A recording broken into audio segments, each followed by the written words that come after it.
O quarto e último ensinamento aqui dessa história, né, é que isso aqui já é batido, a gente sempre fala isso nos conteúdos da Trato, no meu conteúdo eu sempre falo isso também, o grande jogo do agronegócio não é a produção agrícola, não é quantas sacas de soja você produz por hectare, não é quantas arrobas você produz, não é o melhor manejo que você tem, não é nada disso, tá? Isso é importante, eu não estou dizendo que você tem que fazer a coisa de qualquer jeito, eu estou dizendo que existe algo mais importante do que isso, que é o grande jogo da alocação de capital no longo prazo. O grande negócio do agronegócio é imobiliário, é valorização de terra no longo prazo.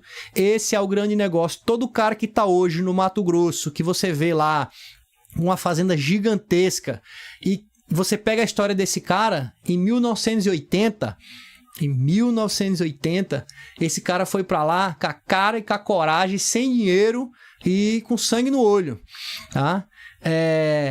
Sofreu bastante, fez o que era preciso fazer, mas o que deixou esse cara rico não foi a produção dele.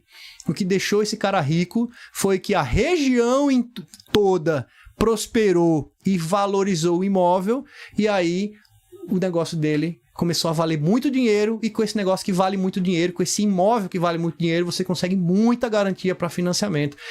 E aí, se você pegar também o exemplo da turma que está quebrando agora, é a turma que pegou bastante dinheiro com terra em garantia e fez cagada. E não teve gestão, não teve planejamento, não teve um bom direcionamento, gastou o dinheiro no que devia, e aí agora você vê o resultado. Aí é fácil você ligar, o cara que quebrou é o cara que pegou dinheiro. Se ele não tivesse financiamento, ele não tinha quebrado.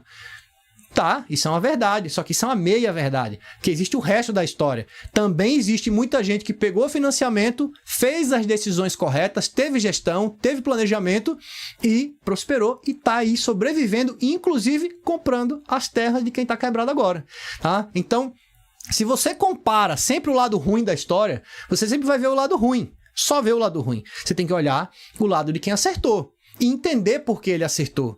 Entender por que aquele cara errou. É muito simplista a gente colocar na ponta do lápis e falar assim, né? O segredo é você não dever nada pra ninguém, é você fazer só o que dá pra fazer, dar o passo do tamanho da sua perna. Você pode fazer isso, só que não vai crescer, tá? Então é uma escolha que você toma na sua vida, crescer ou ficar do jeito que tá. Se pra você tá bom do jeito que tá, você fica do jeito que tá e tá tudo certo. São escolhas que a gente faz na vida. Só que a gente tem que entender que quando a gente quer crescer e a gente tem esse instinto de crescimento, você vai ter que tomar medidas corajosas pra chegar lá. E, obviamente, você vai ter que saber o que está fazendo, você vai ter que aprender, você vai ter que procurar se cercar de pessoas e de gente, de estrutura. Você vai ter que crescer também como gestor, como empresário para aguentar o rojão. É muito mais fácil você morar num sitinho e ter 50 cabeças de gado e aquilo ali pagar a sua vida, uma vida simples. É muito mais fácil do que você ter uma fazenda com 10 mil cabeças. Mas é muito mais fácil. Fazenda com 10 mil cabeças dá muito trabalho, dá muito enrosco, tem muito problema, não tenha dúvida disso, tá? Uma fazenda de 10 mil hectares de soja, meu amigo, é bomba atrás de bomba, tá? Então, você tem que estar preparado, porque a gente sabe que a gente junta alguma coisa, cresce um pouco na vida, vem uma turma doida para derrubar a gente e tomar o que a gente tem, tá? Então, quem tem, tá sempre no risco de ser tomado por alguém que não tem querendo ter. Então, a gente tem que saber como é que a gente cresce com segurança, com solidez, para atravessar os momentos difíceis, porque não existe gente que só cresce em linha reta para cima. A linha reta, ela é sinuosa, né? Ela sobe, desce, e no final do longo prazo ela tem que mais subir do que desceu. Então a gente mais acerta do que erra, mas erra também bastante. O problema é o caldo no final da piscina, quando você já está sem fôlego, 1 ano, 2, 3, e aí toma o caldo final no final da piscina, aí já era, né? Aí não tem mais saída. Então, você pode ser muito eficiente na sua produção agropecuária, tá? Mas se você não estiver com uma estratégia alinhada e correta de longo prazo, você vai ficar sempre do mesmo tamanho, tá? E lembrando que em empresas familiares aquilo que não cresce está diminuindo. Por quê? Eu tenho 2 donos, o marido e a mulher. Eu tenho 3 filhos. Já não é mais 2 donos. Em algum momento já vão ser 5 donos. Desses 3 filhos, cada um teve 2, 3 filhos. Já viram um monte de gente, né? Essa continha aí, rapidinho, essa progressão geométrica, vira 12, vira 20 pessoas. Quantas famílias você conhece que tem um dono, velho, fazendeiro lá, que tem 15 netos? Então, esses 15 netos, todo mundo dentro do negócio, todo mundo dependendo daquilo, esse negócio é muito menor do que ele era, se ele ficou do mesmo tamanho, tá? Se ficou do mesmo tamanho durante o tempo, ele é muito menor do que ele era quando tinha um dono só. Isso é óbvio, né? Então, isso é um recado de que você tem que crescer, tá? Se você tem empresa familiar, você tem que crescer.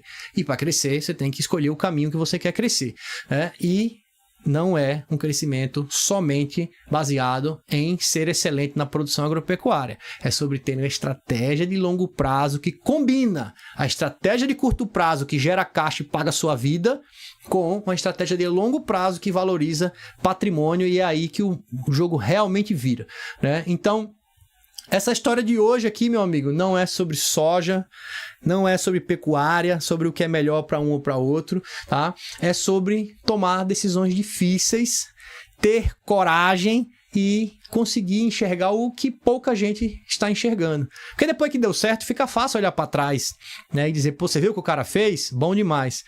Porque deu certo, né? Se tivesse dado errado, você não estava nem ouvindo essa história, não tinha nem virado história, né? Quantas histórias você conhece de gente que deu passos largos e quebrou? Mas também vou contar o seguinte: quantas histórias você conhece de pessoas que tinham patrimônio, que receberam patrimônios relevantes e depois o negócio foi enxugando, diminuindo, e essa turma acabou com ou muito pouco, ou pelo menos muito menos do que eles tinham lá atrás, né? Por quê? Porque não tiveram coragem de crescer, de prosperar, aquilo estava bom, não quero correr risco. Então, são escolhas, né? Isso sem contar a turma que quebrou, né? Que realmente vendeu tudo, torrou tudo, fazendo festa, achando que era rico, né?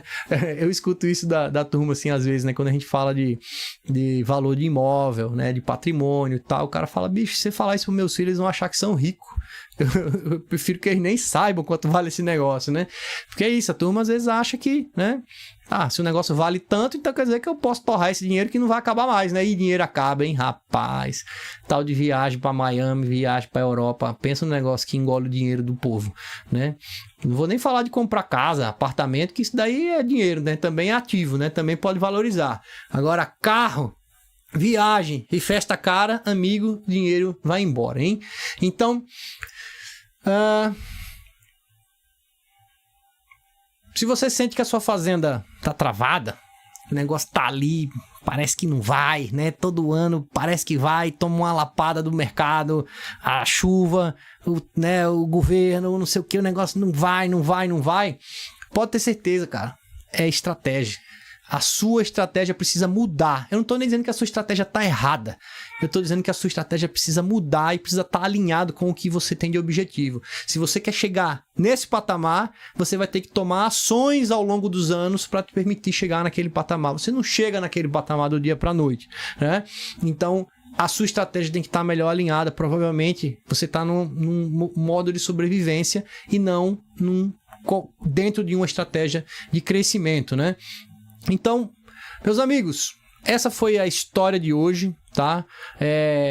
Tem vários insights aqui que vai vindo ao longo que eu vou contando essa história, né? Então, isso aqui é sobre decisão, é sobre estratégia, é sobre coragem, é sobre saber lidar com dinheiro, é sobre se tornar um empresário do agronegócio.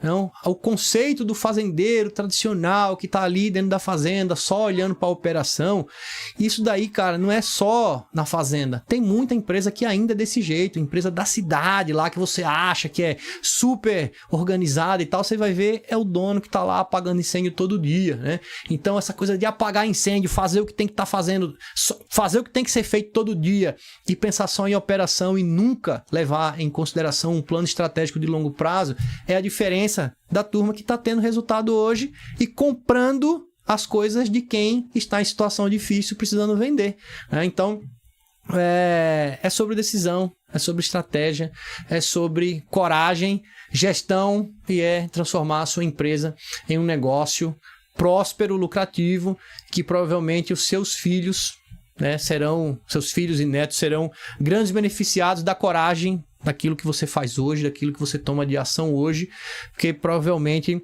chegará até eles um patrimônio relevante, fruto de suor, lágrimas, noites em claro, mas que terá valido a pena pela coragem, pela história e pelos feitos de quem o criou. Esse corte que você acabou de assistir é da nossa live raiz que acontece às segunda-feiras, às 19h30. Você já se inscreve, dá um like, compartilha esse perfil e eu te espero na próxima.